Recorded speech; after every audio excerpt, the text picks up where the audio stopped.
London, the late 19th century. Queen Victoria sits at her desk in Buckingham Palace, drafting a confidential letter to her ministers. But in Istanbul, Sultan Abdul Hamid II is already reading her exact words.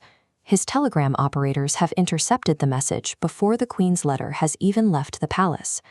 This map shows the Ottoman Empire in the late 1800s, a vast, fractured territory known as the sick man of Europe. Beset by foreign powers and internal rebellions, the Sultan was struggling to hold the remaining pieces together. 2 years into his reign, Abdul Hamid found that his own Grand Vizier, the highest official in the Ottoman state, was secretly working on behalf of others. To the Sultan, this was more than a security breach. If the head of his own government was compromised, he concluded that no one in the empire was beyond suspicion. That betrayal reoriented the empire's survival strategy. Instead of focusing solely on defending the borders from foreign armies, the Sultan launched a centralized spy network to police his own capital. He called it the Yıldız Intelligence Agency. Its mandate was to infiltrate society and report back on any individual showing signs of dissent. The agency eventually hit a peak of 30,000 active spies, embedding informants into every layer of Ottoman life. The result was a culture of deep suspicion. Citizens learned to fear their neighbors, and even state ministers refused to form friendships, terrified that they might be reported to the agency by those closest to them. This massive network created a logistical bottleneck. Every month, more than 3,000 intelligence reports and journals flooded into the palace. Abdul Hamid managed the data personally. To protect the identities of his informants, he used a pair of golden scissors to physically cut the signatures off the bottom of every report before delivering them to his secretaries. By hoarding these identities and controlling the flow of files, the Sultan ensured that he alone held the master key to the network's data. He had become the only person in the empire who knew who was watching whom. We see the physical evidence of this mindset at Beylerbeyi Palace.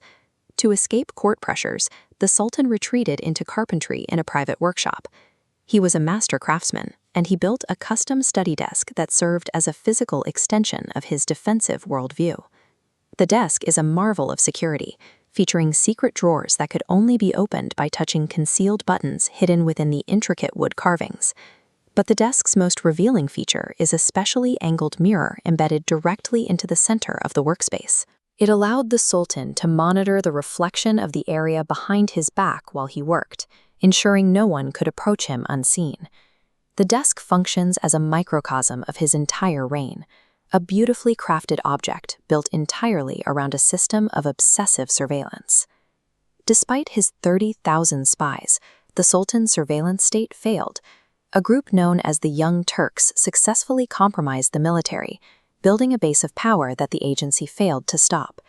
In 1909, the Sultan was deposed and exiled to the White Tower in Thessaloniki, losing the fortress he had spent 3 decades fortifying.